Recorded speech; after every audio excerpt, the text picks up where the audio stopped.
국회에 처음 이제 입장을 밝히러 나오신 자리인데요. 혹시 먼저 하시고 싶은 말씀 있으시면은 먼저 듣겠습니다. 필석!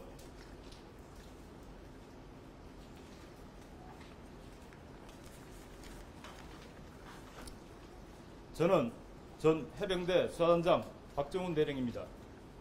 먼저 고 최수근 상병의 명복을 빕니다. 또한 이 자리를 빌어 저를 많이 응원해 주시는 국민 여러분들과 대한민국 해병대 가족 여러분들께 진심으로 감사하다는 말씀을 드리겠습니다.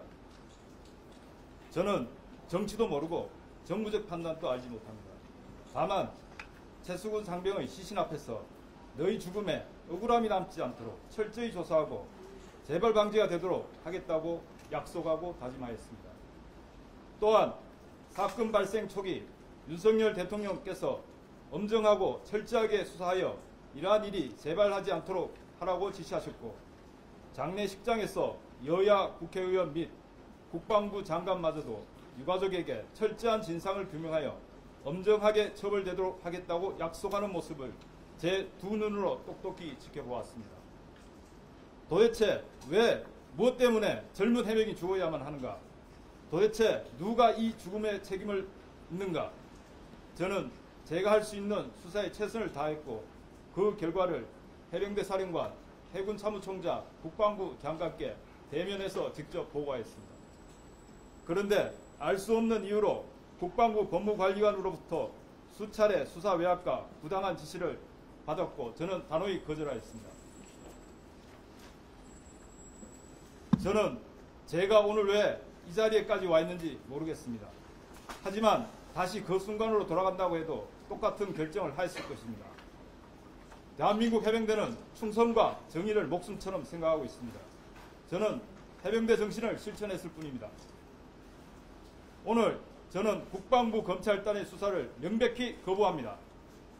국방부 검찰단은 적법하게 경찰에 이첩된 사건 서류를 불법적으로 회수하였고, 수사에 외압을 행사하고 부당한 지시를 한 국방부 예하 조직으로 공정한 수사가 이루어질 수 없기 때문입니다. 존경하는 대통령님, 국군 통수권자로서 한 사람의 군인의 억울함에 외면하지 마시고 제가 제3회 수사기관에서 공정한 수사와 재판을 받을 수 있도록 도와주시길 청원합니다. 감사합니다. 2023년 8월 11일 해병대령 박정훈 필석! 네, 대령님, 그 오늘 검찰 수석 관련된 혐의 관련된 내용 전에 수사 관련된 내용 먼저 여쭤볼게요. 그 단순한 의견 전달이 아니라 법무관리관 등에 대해서 이것이 외압이다라고 판단하고 느끼신 이유가 핵심적으로 뭔가요? 법무관리관하고 총 5차례 통화를 하면서 죄명을 빼라, 혐의 사실을 빼라, 혐의자를 빼라 등 이런 얘기를 하길래 제가 분명히 얘기했습니다. 법무관리관님, 지금 하시는 말씀 저는 외압으로 느낀다. 그리고 제3자가 이러한 얘기를 들으면 뭐라 생각할 것 같으냐. 이런 얘기는 굉장히 위험하다. 조심해서 발언해 줬으면 좋겠다라고 직접 통화했습니다. 예, 지금 국방부의 얘기는 그 혐의 적시자 중에 그 현장에 있었던 초급 간부들도 있기 때문에 그 사람들한테 혐의를 묻는 것이 조심스럽다. 그래서 이첩을 보류하라. 이게 이렇게 말하고 있는데요. 그거에 대해서 좀 대령님은 어떻게 생각하십니까? 고 최수근 상병의 죽음에 과연 누구의 과실이 있는지에 대한 판단은 초기 저희가 판단하지만 결국 수사권이 있는 경찰에서 하게 됩니다. 그래서 사망에 있어서 직접 현장에서 있는 그 지휘관자들이 물속 깊은 곳으로 가지 않도록 사전에 통제를 하도록 지시를 받았음에도 불구하고 대열이 흐트러지고 통제가 제대로 되지 않았습니다. 그래서 결국은 최수근 상병이 물에 휩쓸리게 되는 결과를 초래했기 때문에 안전 통제에 미흡한 과오가 있다고 생각합니다. 그 첫날 보고 때, 국방부 장관이 배석한 보고 때 그 자리에서 장관이 사단장을 빼라라거나 초급 간부에 대한 과실사 혐의까지는 너무 과한 것 아니냐라고 두 가지에 대해서 발언을 한 적이 있나요? 그런 발언 한 적 없습니다. 그 자리에서는 제 보고를 다 들으시고 사단장까지 형사처벌의 대상으로 하는 것이냐라고 질문하셨고, 이 질문에 해병대 사령관께서 과실에 대해서 구체적인 물적 및 정황이 있기 때문에 경찰에 이첩해서 수사를 할 사항으로 판단한다라고 답하였습니다. 거기에 장관님께서는 알았다라고 말씀하셨고 초급 간부에 대해서는 일체 언급이 없었습니다. 언급 없었고요. 그리고 7월 30일 오후 늦게 안보실에서 모 대령을 통해서 수사 혐의가 적시된 결과 보고서를 보내라라는 지시를 얘기를 들었다라고 말씀을 전해주셨는데 그 지시를 받으셨을 때 그걸 보내도 괜찮겠다라고 느끼셨습니까? 그렇게 생각해 보면 그 지시 역시 거부했어야 맞다고 저는 생각합니다. 최초 안보실에 나가 있는 해병 대령으로부터 제가 전화를 받고 장관님 결제본을 좀 보내줄 수 없느냐, 안보실장님이 보고 싶어한다라고 말을 전하길래 수사 중인 사안이고 수사기간이 아니기 때문에 보내줄 수 없다고 거절했습니다. 이후에 사령관 주관으로 자체 회의간에도 해병대사 정책실장으로부터 안보실에서 이러한 수사 결과를 보기를 원한다는 얘기가 있었기에 저 역시 그 자리에서도 그 사항은 안 된다라고 거절했습니다. 이후에 해병사 본청에서 수사단으로 이동 중에 해병대 사령관이 전화가 왔고 전화가 와서 안보실에서 계속 욕을 하는데 수사서를 보내줄 수 없다면 다음날 있는 언론 브리핑 자료라도 좀 보내주면 안 되겠느냐라고 말씀해서 도저히 거절할 수 없어서 그렇게 하겠다고 해서 다음날 예정돼 있던 언론 브리핑 자료를 보내주었습니다. 안보실장님이 보고 싶다고 한다라고 들으셨어요? 그 대령으로부터 안보실장한테 보고를 해야 된다라고 얘기했습니다. 그리고 그 이제 해병대 사령부 측에서는 사령관 측에서는 명시적으로 보류를 지시했다라고 하는데 그런 지시를 받은 적이 있으신지와 그럼 왜 그 지시를 따르지 않았는지 궁금합니다.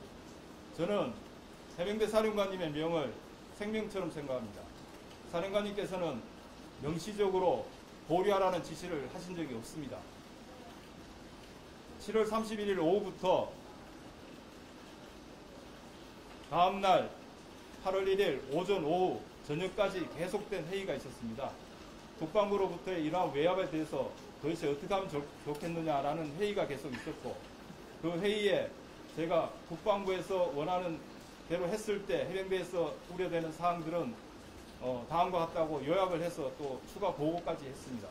계속 사령관님께서는 고민하셨고 이 문제를 어떻게 해결해야 될지 고민하셨고 그래서 저는 해병대 자체에서 유가족에게 이미 설명을 했고 장관님한테 보고된 문서를 우리 스스로 변경하는 것은 수사의 축소고 조작일 수 있고 나중에 가서 큰 문제가 된다.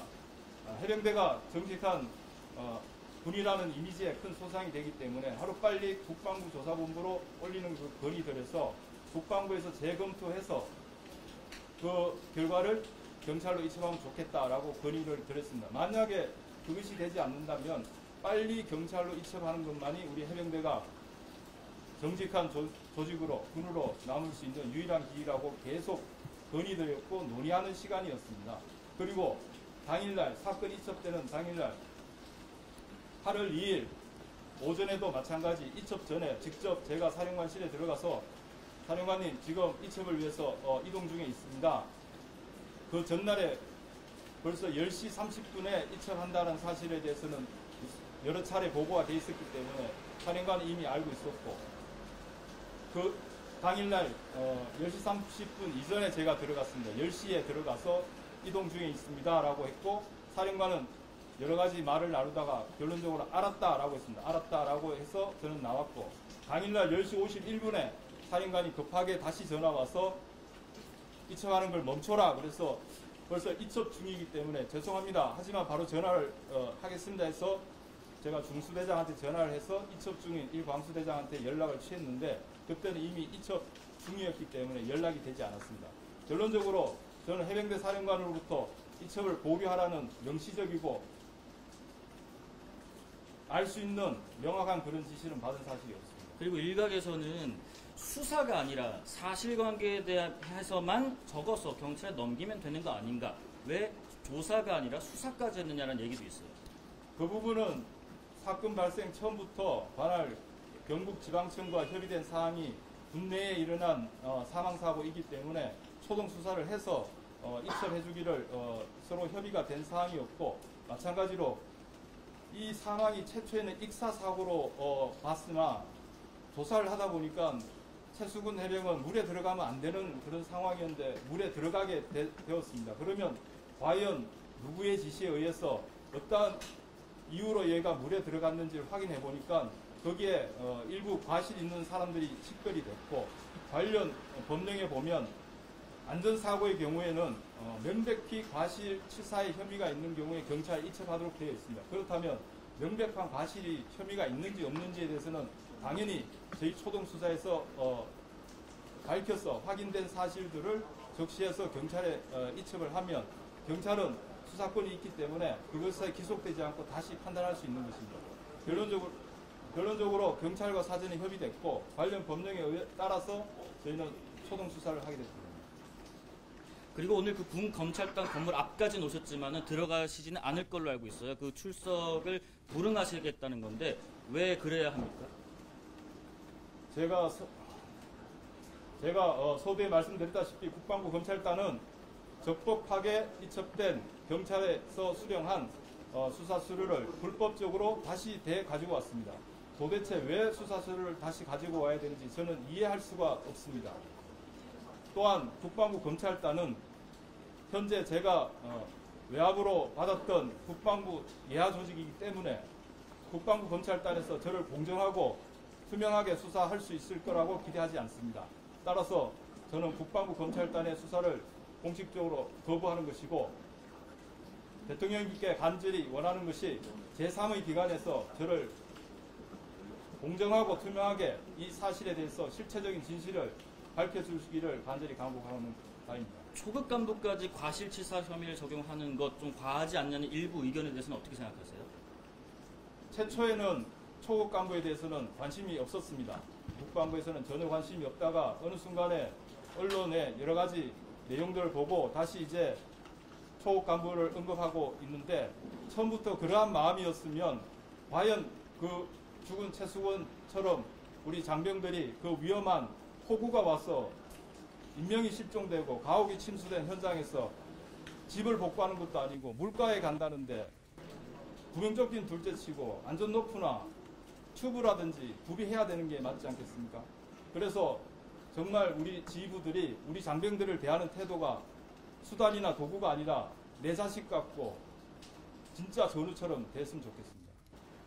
지금 윗선의 혐의를 은폐하려고 한다 이런 이야기들이 나오고 있잖아요. 이렇게 나오고 있는데 실제로 그 조사 과정에서 지금 보도상 나오고 있는 사단장을 포함해서 윗선의 협의를 빼라 이러한 지시를 직접적으로 받으신 게 있나요?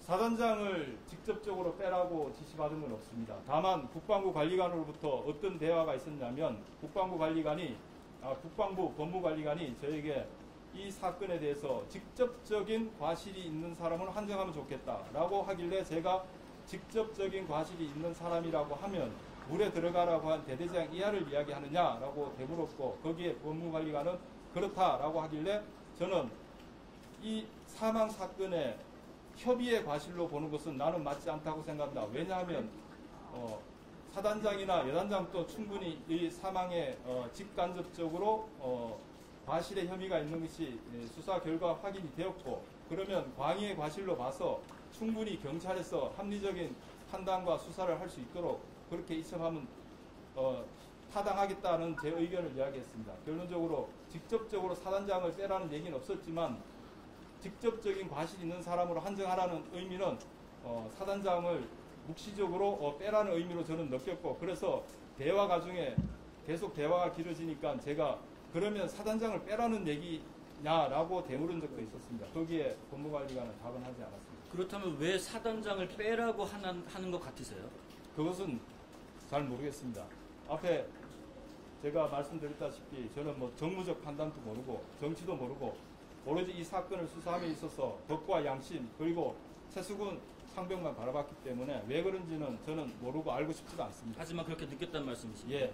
사단장 이하라고 아까 전에 말씀해 주셨는데 이하라고 말씀하셨나요? 법무관리관하고 얘기를 하니까 아까 대대장 이하까지만 혐의를 적용하라는 거냐 이렇게 질문을 주셨다고 했는데 거기에 대해서 그렇다. 네. 법무관리관실이 얘기를 했다는 건가요? 예, 그렇습니다. 사관님 관련 지시사항에 대해서 뭐 얘기가 많이 나오는데 혹시 사관님 관련 지시사항을 사령관님 해본 제3자를 통해서 들으신 바가 있는지 아니면 들으셨다는 내용이 어떤 건지 저는 단언코 말씀드리겠는데 해병대 사령관님께서 직무실에서 저에게 휴대폰을 보시면서 차관님의 지시사항이라고 읽어주었습니다. 그 읽어주면서 혐의자 빼라, 혐의 내용 빼라, 수사란 용어 쓰지 말고 조사란 용어 써라, 해병대는 왜 이래 말을 하면 말을 안 듣느냐 라고 문자가 온 걸 읽어주시고 보내를 하셨습니다.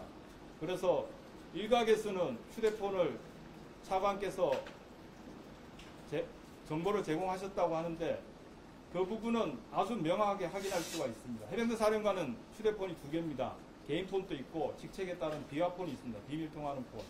그 2개의 폰을 포렌식 해보면 이 부분은 더 이상 논란이 없을 것 같습니다. 문자 직접 보신 건 아니시고요. 눈으로 본 건 아니고 읽어주는 걸 들었습니다. 전에 발표되려다가 중단된 그 문서를 보면 그 1사단장이 과실치사 혐의와 관련된 그 사실관계가 좀 적혀 있던데요. 거기에 보면은 굉장히 그 급박하게 수색 작전을 지시함으로 인해서 여단장이 그 충분한 안전 조치를 하지 못했다라고 기술이 되어 있다고 알고 있습니다. 그 조사를 하셨을 텐데 사단장이 그렇게 급박하게 그 수색 지시를 내리게 된 데에 대해서 뭐라고 좀 이야기를 했는지 그에 대해서 본인의 잘못과 과실에 대해서 책임을 느끼고는 있는지 그렇게 말을 했는지에 대해서 궁금합니다. 사단장의 과실은 서너 가지가 있는데 먼저 질문하셨던 그 부분에 대해서 말씀드리면 사단장은 부대가 전개하기 전에 주말간에 본 작전이 실종자 수색 작전임을 알았습니다. 그리고 본인은 주말간에 있었던 대책 회의간에 본 수해 복구 작전의 핵심은 실종자 작전이었다라고 이야기를 했다고 진술했습니다. 하지만 그 회의에 참가했던 다수의 지휘관 및 참모들은 전혀 실종자 수색 작전임을 들은 바 없다라고 했고 만약에 실종자 수색 작전이 주 작전이었으면 구명조끼, 안전노프 등을 챙겨갔을 것이다 라고 얘기를 합니다. 하지만 실제 전개된 부대 대원들은 대부분 지난 흰남노 태풍 때 복구 작전처럼 삽이라든지 갈키라든지 가옥 같은 거를 복구하는 데 투입되는 것으로만 인식을 하고 있었습니다.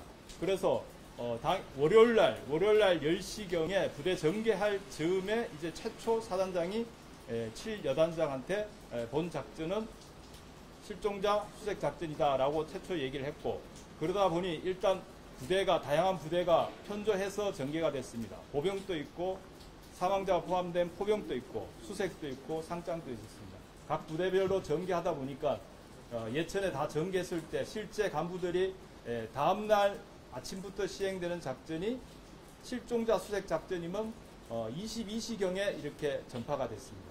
따라서 간부들은 대단히 당황했고 일단 명령에 따라서 작전을 수행할 수밖에 없었습니다. 그래서 그 부분에 대해서 서로 진술이 상의하는 바 그 부분은 이제 경찰 수사에서 정확하게 주말간에 그러한 얘기가 있었는지에 대해서는 규명이 필요한데 일단은 서로 진술이 상반됩니다. 두 번째 과실은 사단장은 다음날 실제 작전하는 현장에 가서 실제 대원들이 작전하는 실종자 수색 작전하는 것을 눈으로 직접 목격했습니다.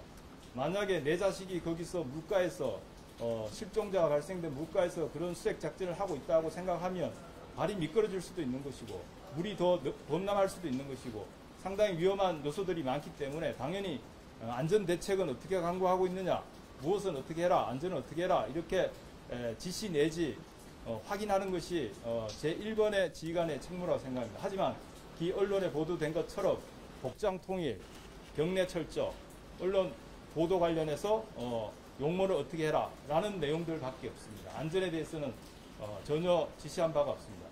그리고 마지막으로 사단장은 처음부터 장병들을 물에 들어가지 말아라고 지시를 했다라고 하는데 사고 당일 19일 사고는 9시 05분경에 발생이 됐는데 사고 당일 아침에 6시 한 50분경에 사당 공보실장으로부터 장병들이 물속에서 수해 복구 작전하는 사진들을 공보활동 사진이라고 이제 보고를 받습니다. 카톡에 그것을 읽은 시간은 7시 5분 정도 됩니다. 만약에 사단장의 말이 물에 들어가지 않는 것으로 했었다면 이건 무슨 사진이냐, 당장 물에서 다 나오라 그래라, 위험하다라고 이렇게 반응했어야 맞습니다. 하지만 그 내용에 보면 훌륭하다, 훌륭히 공부활동을 하고 있구나 라고 이렇게 답을 하게 됩니다. 이 내용으로 봐서 사단장은 충분히 사망 2시간 전이었습니다. 이 사고를 막을 수 있었음에도 불구하고 적절한 지휘 조치를 취하지 않은 그런 과실이 있는데, 이 부분에 대해서 사단장은 최초 저희가 구체적인 카톡 내역을 확인하지 않았을 때는 그 사진은 연결식장에서 처음 봤다라고 진술했습니다. 자기는 그전에는 못 봤다라고 진술했는데 조사를 하다 보니 당일날 07시 05분에 충분히 읽었고 본 사고는 막을 수 있었다고 저는 생각합니다.